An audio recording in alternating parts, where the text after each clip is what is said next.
Hi, boys and girls. It's Wednesday, April the 8th, so I want to give a shout out to John Weston Egbert and Christian Gunter.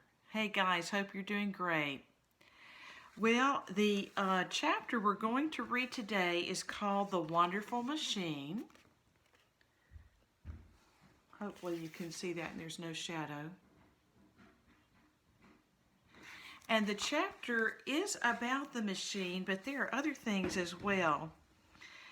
So listen for these questions. First of all, the question is, what did Mom make with the straw from the threshing of the oats? Number 2, what season is harvest time a part of, and what is one clue you used to figure that out? Number 3, what was it that Mom was scrubbing and scrubbing in water until all the holes came off? Number 4, what kind of machine did Paul send for that helped him and his neighbors to harvest the wheat? And number 5 has a part A and a part B.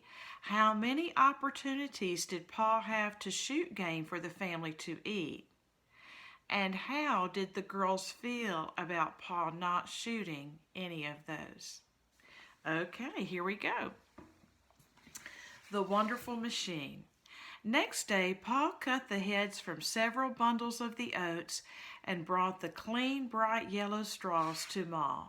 She put them in a tub of water to soften them and keep them soft. Then she sat in the chair by the side of the tub and braided the straws. She took up several of them, knotted their ends together, and began to braid. The straws were different lengths, and when she came near the end of one straw, she put a new long one from the tub in its place and went on braiding. She let the end of the braid fall back into the water and kept on braiding till she had many yards of braid. All her spare time for days she was braiding straws. She made a fine, narrow, smooth braid using 7 of the smallest straws. She used 9 larger straws for a wider braid and made it notched all along the edges. And from the very largest straws, she made the widest braid of all. When all the straws were braided, she threaded a needle with strong white thread.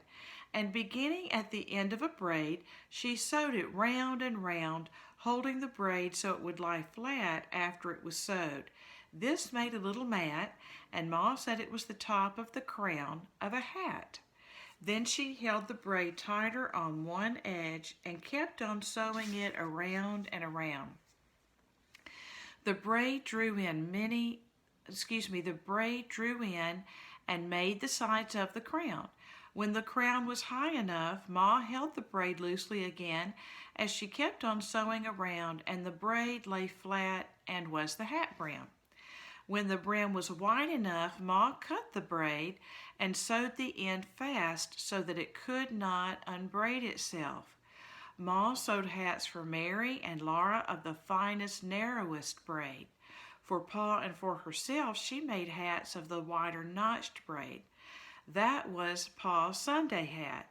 Then she made him 2 everyday hats of the coarser, widest braid. When she finished a hat, Ma set it on a board to dry, shaping it nicely as she did so, and when it dried, it stayed in the shape she gave it. So here is a picture of the hats.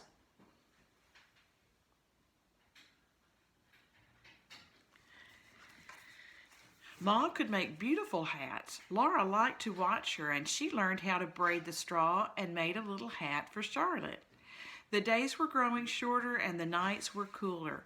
One night Jack Frost passed by, and in the morning there were bright colors here and there among the green leaves of the big woods. Then all the leaves stopped being green. They were yellow and scarlet and crimson and golden and brown. Along the rail fence, the sumac held up its dark red cones of berries above bright flame-colored leaves. Acorns were falling from the oaks, and Laura and Mary made little acorn cups and saucers for the playhouses. Walnuts and hickory nuts were dropping to the ground in the big woods, and squirrels were scampering busily everywhere, gathering their winter store of nuts and hiding them away in hollow trees. Laura and Mary went with Ma to gather walnuts and hickory nuts and hazelnuts. They spread them in the sun to dry, then they beat off the dried outer hulls and stored the nuts in the attic for winter. It was fun to gather the large round walnuts and the smaller hickory nuts and the little hazelnuts that grew in bunches on the bushes. The soft outer hulls of the walnuts were full of a brown juice that stained their hands, but the hazelnut hull smelled good and tasted good too when Laura used her teeth to pry a nut loose. Everyone was busy now, for all the garden vegetables must be stored away. Laura and Mary helped, picking up the dusty potatoes after Pa had dug them from the ground, and pulling the long yellow carrots and the round purple-topped turnips, and they helped Ma cook the pumpkin for pumpkin pies. With the butcher knife, Ma cut the big orange-colored pumpkins into halves. She cleaned the seeds out of the center and cut the pumpkin into long slices from which she pared the rind. Laura helped her cut the slices into cubes. Ma put the cubes into the big iron pot on the stove, poured in some water, and then watched while the pumpkin slowly boiled down all day long. All the water and the juice must be boiled away, and the pumpkin must never burn. The pumpkin was a thick, dark, good-smelling mass in the kettle. It did not boil like water, but bubbles came up in it and suddenly exploded, leaving holes that closed quickly. Every time a bubble exploded, the rich, hot pumpkin smell came out. Laura stood on a chair and watched the pumpkin for Ma and stirred it with a wooden paddle. She held the paddle in both hands and stirred carefully, because if the pumpkin burned, there wouldn't be any pumpkin pies.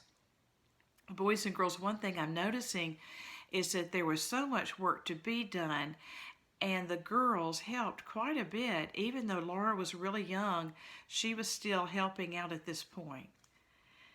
For dinner, they ate the stewed pumpkins with their bread. They made it into pretty shapes on their plates. It was a beautiful color and smoothed and molded so prettily with their knives. Ma never allowed them to play with their food at table. They must always eat nicely everything that was set before them, leaving nothing on their plates. But she did let them make the rich brown stewed pumpkin into pretty shapes before they ate it. At other times they had baked squash for dinner. The rind was so hard that Ma had to take Pa's axe to cut the squash into pieces. When the pieces were baked in the oven, Laura loved to spread the soft insides with butter and then scoop the yellow flesh from the rind and eat it. For supper now they often had hulled corn and milk. That was good too. It was so good that Laura could hardly wait for the corn to be ready after Ma started to hull it. It took 2 or 3 days to make hulled corn. The first day Ma cleaned and brushed all the ashes out of the cook stove. Then she burned some clean, bright hardwood and saved its ashes. She put the hardwood ashes in a little cloth bag. That night, Pa brought in some ears of corn with large plump kernels. He nubbed the ears, shelling off the small chaffy kernels at their tips. Then he shelled the rest into a large pan until the pan was full. Early next day, Ma put the shelled corn and the bag of ashes into the big iron kettle. She filled the kettle with water and kept it boiling a long time. At last, the kernels of corn began to swell, and they swelled and swelled until their skin split open and began to peel off. When every skin was loose and peeling, Ma lugged the heavy kettle outdoors. She filled a clean wash tub with cold water from the spring, and she dipped the corn out of the kettle into the tub. Then she rolled the sleeves of her flowered calico dress above her elbows, and she knelt by the tubs. With her hands she rubbed and scrubbed the corn until the hulls came off and floated on top of the water. Often she poured the water off and filled the tub again with buckets of water from the spring. She kept on rubbing and scrubbing the corn between her hands and changing the water until every hull came off and was washed away. Ma looked pretty, with her bare arms plump and white, her cheeks so red, and her dark hair smooth and shining, while she scrubbed and rubbed the corn in the clear water. She never splashed one drop of water on her pretty dress. And here is a picture of Ma hulling the corn.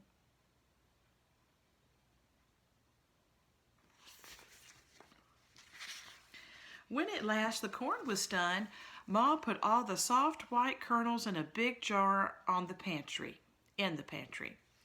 Then at last they had hulled corn and milk for supper. Sometimes they had hulled corn for breakfast with maple syrup, and sometimes Ma fried the soft kernels in pork drippings, but Laura liked them best with milk. Autumn was great fun. There was so much work to do, so many good things to eat, so many new things to see. Laura was scampering and chattering like the squirrels from morning to night. One frosty morning, a machine came up the road. 4 horses were pulling it, and 2 men were on it.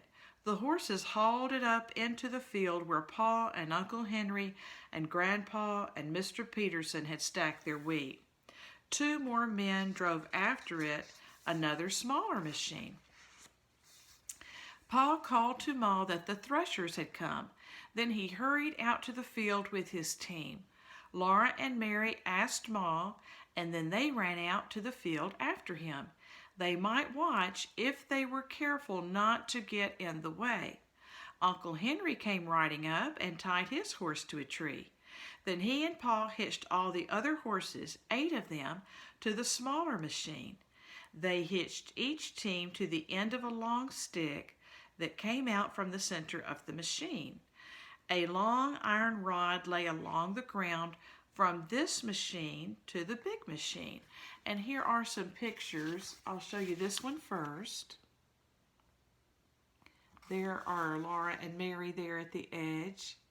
And they're looking over at this part where the horses are going round and round and helping to thresh.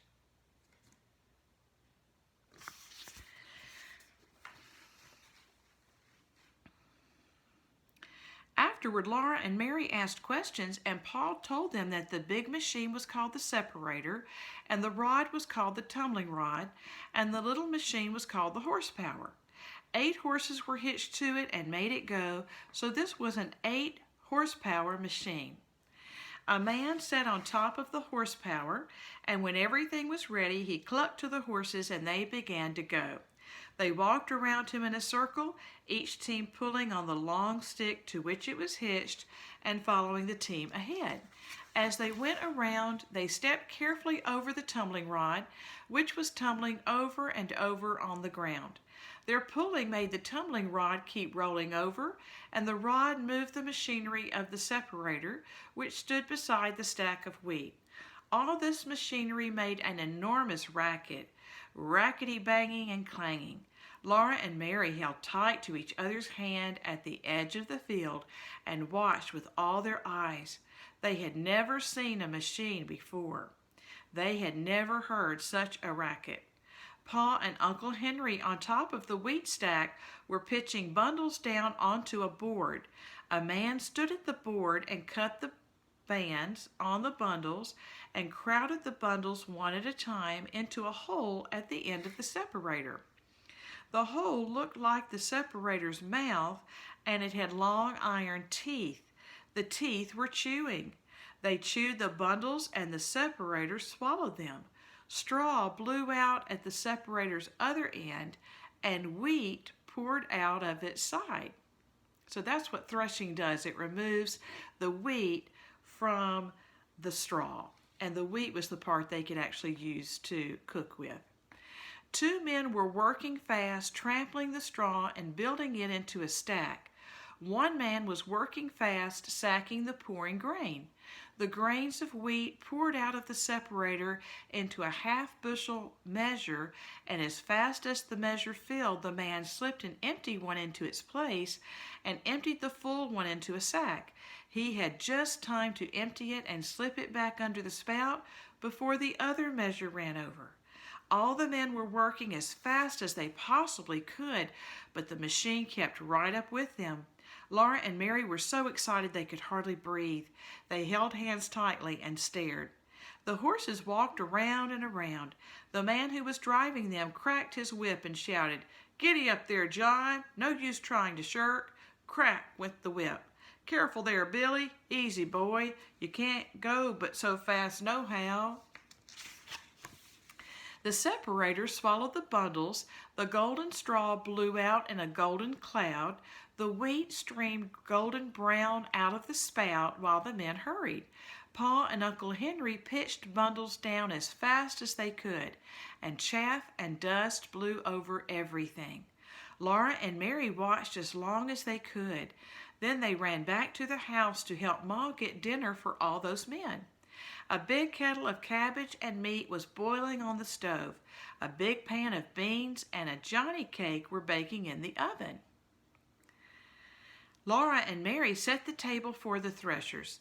They put on salt-rising bread and butter, bowls of stewed pumpkin, pumpkin pies, and dried berry pies, and cookies, cheese and honey, and pitchers of milk. Then Ma put on the boiled potatoes and cabbage and meat, the baked beans, the hot Johnny cake, and the baked Hubbard squash, and she poured the tea. Laura always wondered why bread made of cornmeal was called Johnny cake. It wasn't cake. Ma didn't know unless the Northern soldiers called it Johnny cake because the people in the South, where they fought, ate so much of it. They called the Southern soldiers Johnny Rebs. Maybe they called the Southern bread cake just for fun. Ma had heard some say that it should be called journey cake. She didn't know. It wouldn't be very good bread to take on a journey. And boys and girls, since it's made with cornmeal, it looks like it's the same as cornbread. At noon, the Threshers came into the table loaded with food, but there was none too much, for Threshers work hard and get very hungry. By the middle of the afternoon, the machines had finished all the threshing, and the men who owned them drove them away into the big woods, taking with them the sacks of wheat that were their pay. They were going to the next place where neighbors had stacked their wheat and wanted the machines to thresh it. Pa was very tired that night, but he was happy. He said to Ma, "It would have taken Henry and Peterson and Pa and me a couple of weeks apiece to thresh as much grain with flails as that machine threshed today. We wouldn't have got as much wheat either, and it wouldn't have been as clean." "That machine's a great invention," he said. "Other folks can stick to old-fashioned ways if they want to, but I'm all for progress. It's a great age we're living in. As long as I raise wheat, I'm going to have a machine come and thresh it, if there's one anywhere in the neighborhood." He was too tired that night to talk to Laura, but Laura was proud of him. It was Pa who had got the other men to stack their wheat together and send for the threshing machine. And it was a wonderful machine. Everybody was glad it had come. Okay, I thought that was the last chapter, but this morning I discovered there is one more short chapter, and I'm going to go ahead and read it so we can finish. The Deer in the Wood. The grass was dry and withered, and the cows must be taken out of the woods and kept in the barn to be fed. All the bright-colored leaves became dull brown when the cold fall rains began. There was no more playing under the trees, but Pa was in the house when it rained, and he began again to play the fiddle after supper. Then the rain stopped. The weather grew colder. In the early mornings, everything sparkled with frost. The days were growing short, and a little fire burned all day in the cook stove to keep the house warm. Winter was not far away. The attic and the cellar were full of good things once more, and Laura and Mary had started to make patchwork quilts. Everything was beginning to be snug and cozy again. One night when he came in from doing the chores, Pa said that after supper he would go to his deer lick and watch for a deer. There had been no fresh meat in the little house since spring, but now the fawns were grown up and Pa would go hunting again. Pa had made a deer lick in an open place in the woods with trees nearby in which he could sit to watch it. A deer lick was a place where the deer came to get salt. When they found a salty place in the ground, they came there to lick it, and that was called a deer lick. Pa had made one by sprinkling salt over the ground. After supper, Pa took his gun and went into the woods, and Laura and Mary went to sleep without any stories or music. As soon as they woke in the morning, they ran to the window, but there was no deer hanging in the trees. Pa had never before gone out to get a deer and come home without one. Laura and Mary did not know what to think. All day Pa was busy banking the little house and the barn with dead leaves and straw, straw held down by stones to keep out the cold. And there you can see Pa working on the house to get it ready for winter.